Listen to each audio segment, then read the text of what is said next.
సార్వత్రిక ఎన్నికలకు ముందు మధ్యంతర బడ్జెట్ను ఆర్థిక మంత్రి నిర్మలా సీతారామన్ ప్రవేశపెట్టారు. గురువారం 11 గంటలకు లోక్సభలో తన ప్రసంగాన్ని ప్రారంభించారు. అంతకుముందు బడ్జెట్కు కేంద్ర కేబినెట్ ఆమోదం తెలిపింది. దేశంలో ఆర్థిక వ్యవస్థ ఉచ్చస్థితికి చేరుకుంది. సబ్కా సాత్ సబ్కా వికాస్ నినాదం భారత ఆర్థిక మూలాలను పటిష్టం చేసింది. 10,000లో మోదీ నాయకత్వంలో అమలు చేసిన సంస్కరణలు ఆర్థిక వ్యవస్థ బలోపేతానికి దోహదం చేశాయి. బాధ్యతాయుతంగా తీసుకుని నిర్ణయాలు ఆర్థిక వ్యవస్థలోని ఉత్సాహాన్ని నింపాయి.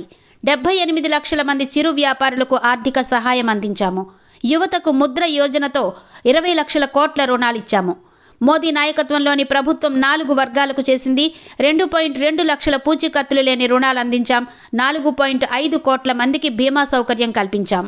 11.8 కోట్ల మంది రైతులకు పీఎం కిసాన్ సాయం అందించాం. అలాగే దేశవ్యాప్తంగా 4 కోట్ల మంది రైతులకు ఫసల్ బీమా పథకం అందించగలిగాం.